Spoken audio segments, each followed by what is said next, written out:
¿Ustedes creen en la brujería?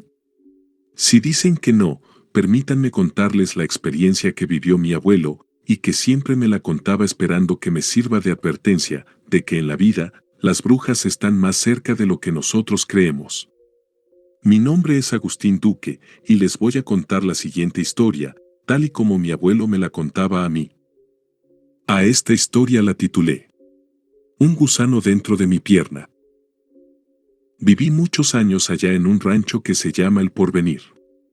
Era un lugar perdido entre cerros, donde el viento silbaba fuerte y el sol pegaba duro en el día, pero en las noches te calaba el frío hasta los huesos. Las casas eran de adobe, con techos de lámina que tronaban cuando llovía, y alrededor no había más que tierra seca, nopales y unas pocas vacas flacas que pastaban lo que podían. Mi madre y yo vivíamos en una casita chica, con un fogón en la esquina y un catre donde ella pasaba la mayor parte del tiempo, porque la pobrecita estaba enferma. Tosía mucho, una tos seca que parecía que se le iba a romper el pecho, y yo la veía ponerse más débil cada día.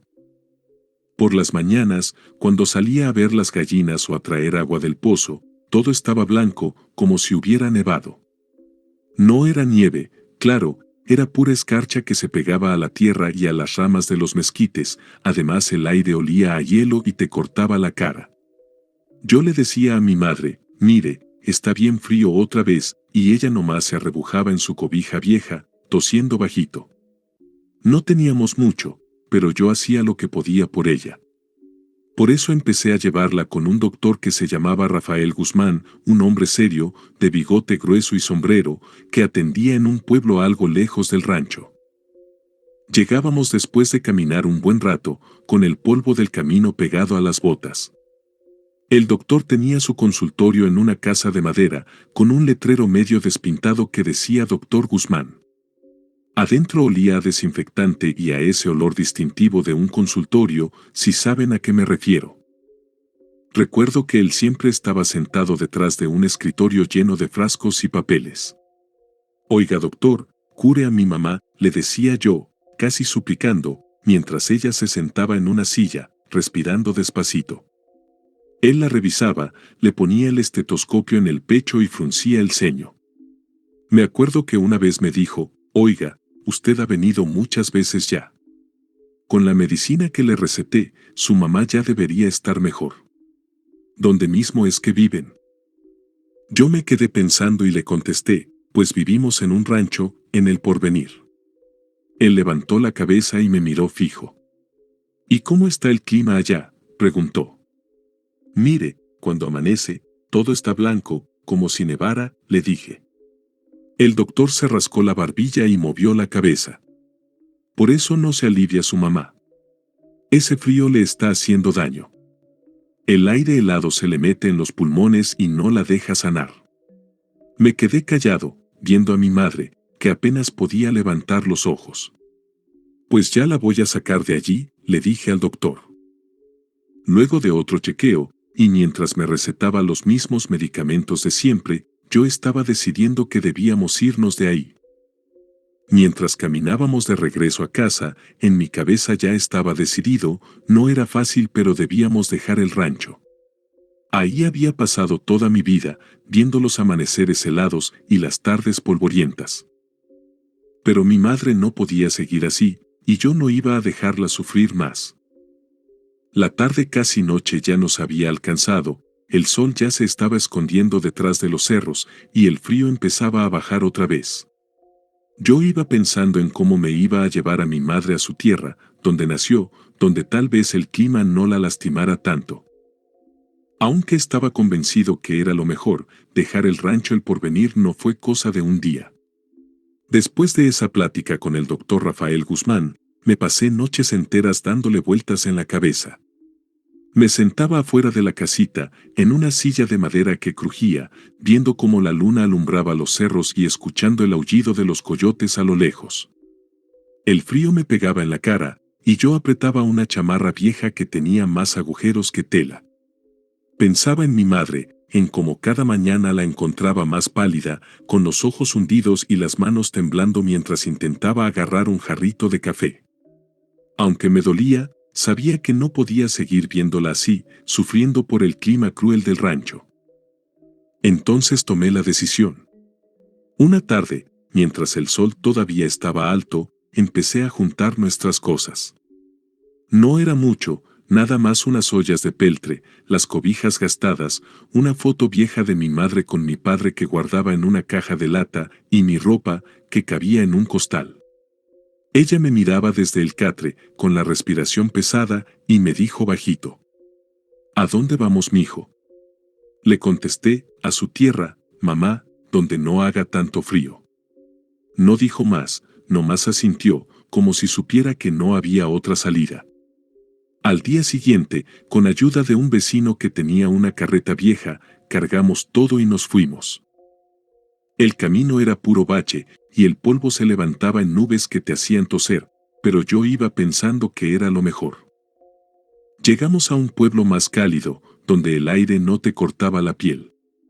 Ahí puse a mi madre en una casita que conseguimos, con un techo de teja y un patio chiquito donde crecían unas flores amarillas. Mientras ella se acomodaba, yo salía a buscar trabajo, a ver cómo sacábamos adelante el día. Fue en una de esas caminatas, por una calle empedrada que olía a pan recién hecho, cuando conocí a una muchacha. Era una tarde tranquila, con el sol pintando todo de naranja. Yo iba cargando un costal de maíz que acababa de comprar, y ella estaba parada junto a una tiendita, platicando con una señora. Tenía el pelo negro y largo, que le caía por la espalda, y una sonrisa que se te quedaba grabada.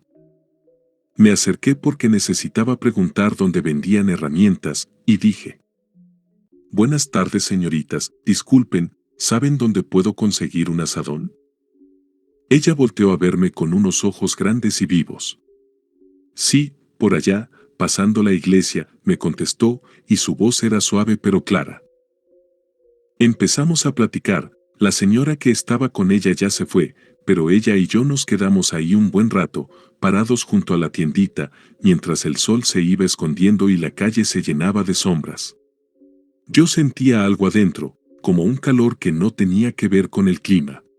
Me gustaba la muchacha, y por primera vez en mucho tiempo, pensé que tal vez la vida podía darme algo bueno, después de tanto trajín. La vida en el pueblo nuevo empezó a tomar forma para mí, pero no todo fue miel sobre hojuelas. Mi madre seguía enferma, aunque el clima más suave le ayudaba un poco a respirar mejor. Yo salía todos los días a buscar trabajo, caminando por calles polvorientas donde los perros ladraban desde los tejados y los niños corrían descalzos detrás de una pelota de trapo. Gracias a Dios encontré algo de trabajo, ayudando a cargar costales en un mercado, y con eso íbamos sacando para comer frijoles y tortillas. La muchacha que conocí, la de la tiendita, la veía de vez en cuando, y cada plática me hacía sonreír más. Pero pronto llegaron los problemas, como si la tranquilidad fuera un lujo que no me tocaba. Recuerdo que en aquellos tiempos, el gobierno apenas estaba metiendo electricidad a los pueblos grandes, y nosotros todavía alumbrábamos con quinqués. Yo era fuerte, trabajador, y nunca me habían rechazado cuando pedía trabajo en las fincas. Mis brazos aguantaban la jornada completa cortando caña o cargando costales sin quejarme. Tenía el pelo negro, espeso, y mis dientes completos, no como ahora. La muchacha que les conté, me dio oportunidad para algo más serio, y comenzamos a platicar cada domingo después de misa. Yo le llevaba frutas o dulces cuando podía, y ella me regaló un pañuelo bordado con mis iniciales. Su familia era respetada en el pueblo porque su padre tenía una pequeña tienda donde vendía de todo, desde jabón hasta machetes. Pero luego vino el problema con su hermana. Mi cuñada no me podía ver ni en pintura. Cada vez que yo llegaba a visitar a la muchacha, la hermana ponía cara de vinagre y comenzaba a hablar mal de mí, diciendo que yo era un don nadie, que no tenía futuro, que solo andaba perdiendo el tiempo. También me hacía unas jugadas muy malas, como esconder espinas en mi comida cuando iba a su casa, negarme a su hermana cuando pasaba a visitarla, o inventar chismes de que me habían visto con alguna otra jovencita. Por todo esto, decidí mejor dejar de buscar a la que era mi novia. Aunque después me mandaban a hablar, o me mandaba recados con niños del pueblo, o dejaba notitas en la tienda, donde yo compraba mis cigarros y mi refresco los domingos. No sé qué sucedió con la que fue mi novia, pero me di cuenta que con el paso de los días cambió mucho. Por ejemplo, ella junto con su hermana me hicieron desaires cuando me animaba a hacer caso a sus invitaciones. Muchas veces me hicieron todo lo que les dio su gana, como dejarme esperando horas bajo el sol, o invitarme a comer para luego decir que ya habían terminado. Nomás aguanté unos pocos de estos desplantes, hasta que me cansé, y ya mejor ignoraba a la muchacha y a todo lo que según me mandaba a decir. En esos días andaba yo sacando un tractor a plazos, era un tractor verde, no muy nuevo pero funcionaba bien. Pagaba cada mes una cantidad que me dejaba apenas para comer frijoles y tortillas y comprar las medicinas de mi madre, pero valía la pena porque con él podía trabajar el doble de tierra en la mitad del tiempo. Un día, estaba platicando con un amigo ahí por la calle, estábamos recargados en una barda de piedra, mascando cañas y viendo pasar a la gente con sus compras y sus niños. Oye, ya supimos que tienes tractor, me dijo mi amigo limpiándose el jugo de caña de la barbilla. Queremos darte una tierra al partido para que la trabajes. Trabajar al partido significaba que sembraba yo y luego repartíamos la cosecha, la mitad para el dueño del terreno y la mitad para mí. No era un mal negocio si la tierra era buena y el temporal se daba como debía. Pero le dije, yo no agarro tierras al partido. Ya todas las que tengo son suficiente trabajo. Entre yo y mi cuñado tenemos más de 20 tierras repartidas por todo el valle, unas para maíz, otras para frijol y unas pocas para la caña. También se necesita dinero para la semilla, para los peones, para el combustible del tractor. Discúlpame, pero ya no puedo yo agarrar más tierras. Después me enteré que las tierras que este amigo me estaba ofreciendo eran de la familia de la que fue mi novia, y ese fue el agravio que nunca me perdonaron. Rechazar esa tierra fue como rechazar a toda la familia. Pero yo no sabía entonces que la muchacha era bruja. Sí, era bruja de verdad, de esas que hacen pactos y conocen hierbas malas. Y su hermana, mi cuñada que nunca llegó a hacerlo, también era entendida en esos asuntos. Y lo que me hicieron fue lo siguiente. Aquí, arribita del hueso sabroso de la pierna, justo donde la carne es más tierna, me entró la brujería. Bueno, resulta que estaba yo una noche en el corral, acomodando unos costales de mazorca que había cosechado ese día. La luna alumbraba apenas lo suficiente para ver dónde pisaba, y los grillos cantaban como si compitieran entre ellos.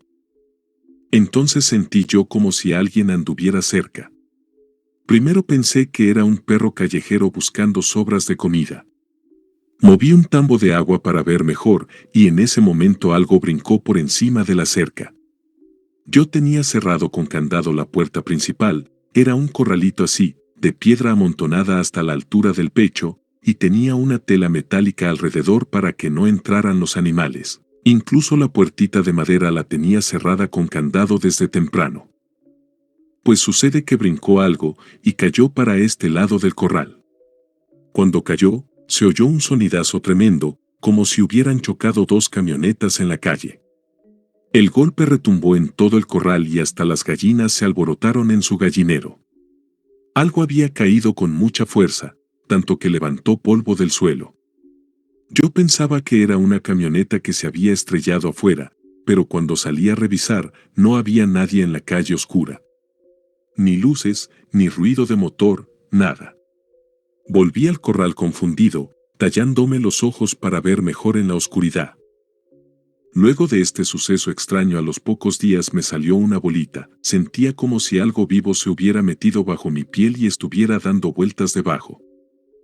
No me dolía al principio, pero podía sentirla moverse cuando caminaba, como si rodara dentro de mi carne con cada paso que daba. Yo pensé, ¿qué será esta cosa? No era una picadura de insecto porque no había ponzoña ni hinchazón. No era una espina porque no sentía punta. Era algo redondo, suave, que no entendía cómo entró ahí. Me dijo mi sobrino, un muchacho listo que estudiaba en la escuela del pueblo. Vaya tío, parece una vena que se le ha hinchado. Debe hacérsela ver.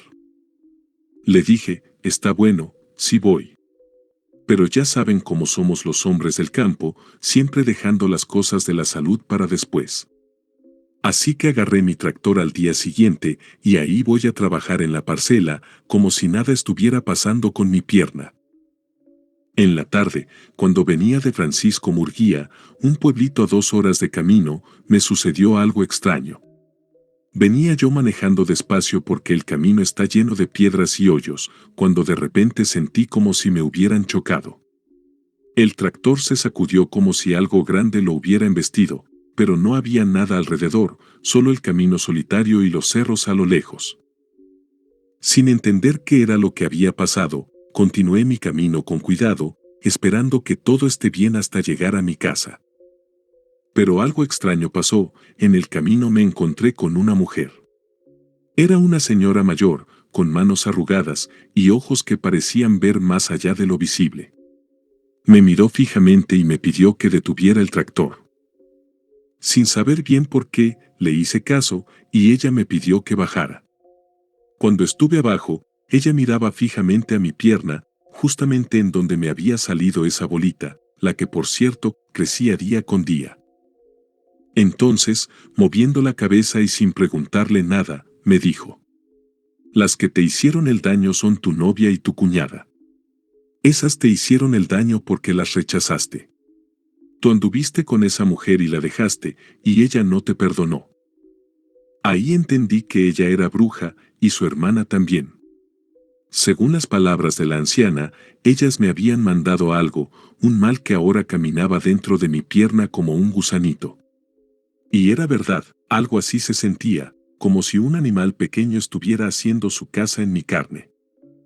Le pregunté a la señora que si ella podía ayudarme, pero me dijo que no, que ella solo veía, que no curaba.